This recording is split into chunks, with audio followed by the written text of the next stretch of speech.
Muscle confusion. Let's confuse the muscles, cycle in novel exercises, and we're going to shock the muscles into growth. That is something that a lot of people have lived by, and a lot of people have that principle within their program that they quickly and often change their exercises to try and shock the muscle into growth. However, when you're unfamiliar with exercises, that's often the opposite way to go about growth. Familiarity with exercises is not a bad thing. It allows you to progressively overload. So we're going to dig into this question of exercise variation. Now, this isn't to be thought as the same as having exercise variance within your program.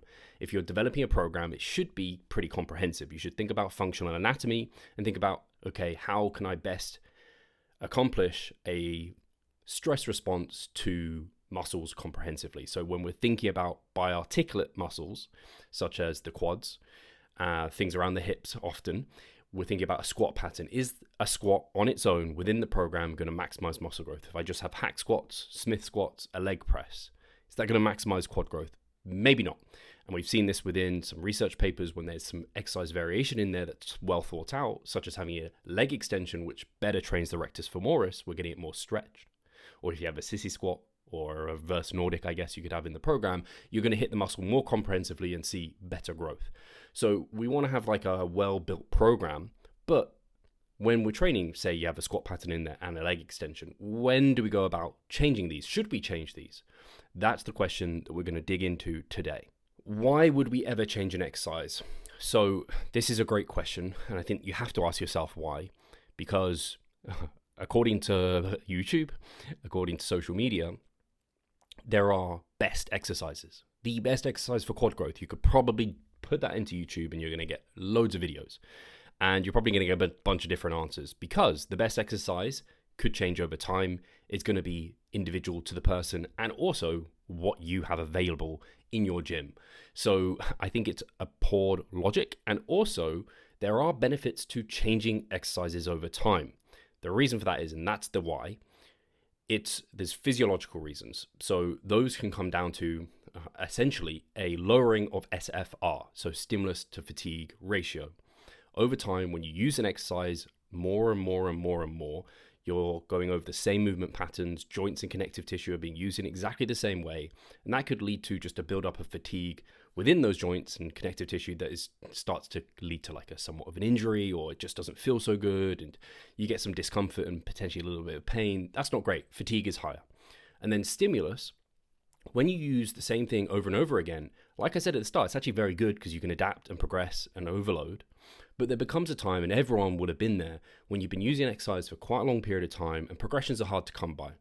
And accompanied by that is often a lowering of what I would name like stimulus. And by stimulus, this is some biofeedback measures that you can take into consideration. Like, hey, am I able to produce as well of a pump? Am I able to get as good disruption and local fatigue within that muscle? Sometimes those shrink and the fatigue rises, and so the SFR is just not so great. So that might be a time, or you might want to do it before that gets into place, right? Where you might want to change something. Then there's also psychological. I know a lot of bodybuilders, we're hardcore. We don't like to take our brain into consideration and our preferences, but it's a real thing. And we also, if you're a coach, you have clients who have preferences. The psychological feeling is real.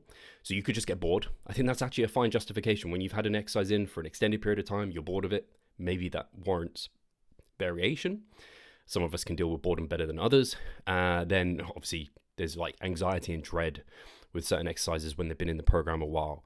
And that can really lead to the physiological side of fatigue, when it's just psychologically very, very taxing. Now, I don't think as soon as things get hard, you give up. Bad move, because bodybuilding is tough. You need to cause a stress and an overload to a muscle.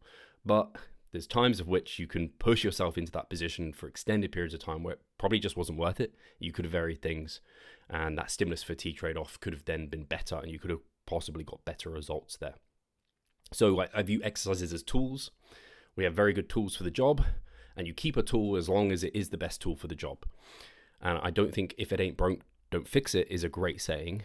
I think it can be improved, that logic. I do think there's something there though. If it's the best tool continuously for a time, keep it. Don't remove that tool if it's still the best. But if there's other tools that could be better, maybe rotate those in. because, yeah, again, if you ain't broke, don't fix it, we wouldn't have had the evolution of various things within society. We would still be like on dial phones or fax machines or whatever they are. Like, how did we do it historically? We've improved over time, these sort of things, and I think that's great. So that's kind of the why. There's physiological, psychological reasons where essentially the stimulus to fatigue trade-off is diminishing to a point of which it's like, now it warrants changing. So there is a problem with switching things too often, which I alluded to right at the start. And I kind of call this like a switching cost. That's, I think, a term from economics where I can actually give you a really good example. So MacroFactor, I think, awesome app, because I know the guys at Stronger by Science would have developed it, and it's amazing. I'm sure it is. I have clients who use it, in fact, and I know many people who use it. Jeff Nippard, obviously, he's like one of the co-founders, or he's a strong investor into that app.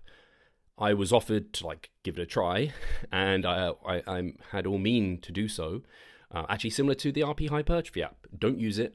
I did have an opportunity to try it, but the switching cost was real to me. I've been using MyFitnessPal for such a long time. I'm so used to using it, and the same with just using my spreadsheets and going through that. And so the switching cost was so much that I didn't want to change it. So there's real costs involved to switching to something else. And you could argue, similar to switching an exercise, it might be worth it in the long run. Totally, let's not get into that for those apps. Because it takes time to learn a movement and then be able to progressively overload it. And we've seen this within research. There was a paper, and I'm going to be looking to my left because I'm not being able to recite this off the top of my head. 1998 study. They had the bench, the leg press, and bicep curls. It's a 20-week study. These were pretty much untrained females. And they measured hypertrophy in the mid and end point and strength. Biceps saw a significant increase in both. So 10 weeks in, significant increase in bicep growth and also strength. But the chest and thigh saw strength increases mid, but no significant hypertrophy. It was only by 20 weeks that they saw significant hypertrophy. And so the take home from the authors of the paper was essentially, hey, low complex movements that can quickly be learned. You can therefore overload them sooner for specifically hypertrophy and see growth.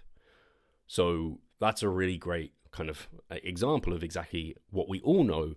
The more complex a movement, the more kind of compound, or it doesn't even have to be necessarily compound. So it just can be more complex to learn. The later we're going to be able to overload it specifically for hypertrophy. So if you continuously switch movements before you've been able to learn it properly and therefore progressively overload it, you're just going to get all these kind of neurological skill gains moving forward. And that's not ideal for hypertrophy. So mostly it's neurological at first when you have a new movement. Once you've got the skill, it can then be specifically progressed for hypertrophy. So that's why we don't want to switch them too frequently. Now, just a little point here. Like I said, that cost, the switching cost, depends on the complexity of the movement, for one, which we've already gone over. But two, also how experienced are you? Because I imagine a number of you watching maybe have a decade under your belt, maybe just 5 years, maybe only a year in, maybe it's a few months. There's going to be a different switching cost for you, because when you are very experienced, you're more well adapted at using a different tool. You actually think about this actually really well in, like, I don't know, building. If you've got a whole toolkit, once you've been doing your job for a long period of time, you can switch tools pretty effectively. Might take you a few goes to kind of get it back to the proficiency that you had it once you had been using it a long time, but you're pretty good. But when you're new at that trade, it's really hard to go switching, and you're going to be very inefficient if you could just keep using that same tool, of course. So that's something we can take into consideration. The more advanced and experienced you are, the less of the switching cost there's going to be. The less experienced you are, the larger the kind of cost is going to be, along with the complexity of that movement. So how often should you be changing your exercises, rotating them? So in my eyes, it should definitely be auto-regulated based off those physiological, psychological reasons. And essentially your SFR is potentially getting worse to the point of which it's worth rotating in something else for freshness. And it should be done more frequently, or rather less frequently, for the more compound complex movements, and more frequently it can be done for the isolation-based movements. It should also take into consideration your training age, so more frequently you can change exercises when you're more advanced versus more new to things. So as rules of thumb, to give you some sort of guidance, compound lifts as an absolute minimum 1 to 3 months that you want to be using that movement for. Absolute minimum. And I would only say like 1 month is legit for someone who is pretty damn advanced and they really gave that movement a good go and it just doesn't feel good. I don't want someone who's advanced, really knows their body well, to continue moving forward with the movement that just is pretty trash when they know they've got other tools in the arsenal available to go to. But if you're a newbie, you just can't make that call after a month, I don't think. You need at least that 3 month minimum time to really know if a movement's doing all right with you.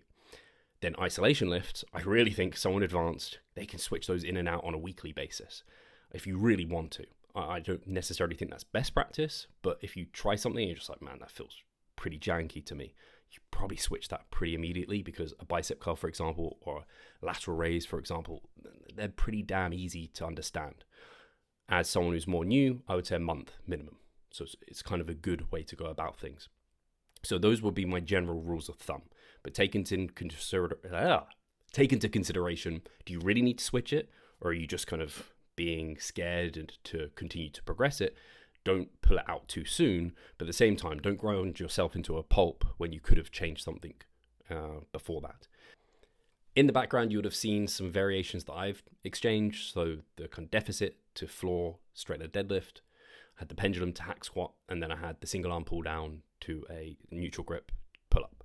And so those are some of the variations I made. And hopefully this video has given you some awareness of why you don't want to try and shock the muscle into growth by having muscle confusion, because it is actually confusion to some extent, and you don't have the skill to be able to progressively overload it via hypertrophy effectively, and take into consideration auto-regulating it based off the complexity and also based off your own training age. And actually that auto-regulation will probably be somewhat self-solving, in that I imagine movements might become a little bit more stale, a little bit quicker for the more advanced trainees versus the more novice trainees of you watching.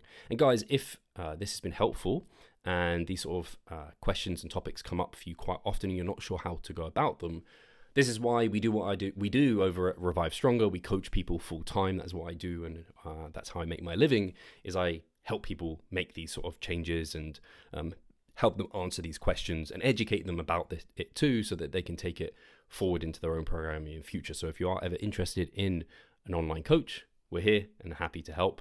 That will always be linked in the description. But otherwise, guys, thank you for watching. I'll catch you in the next one.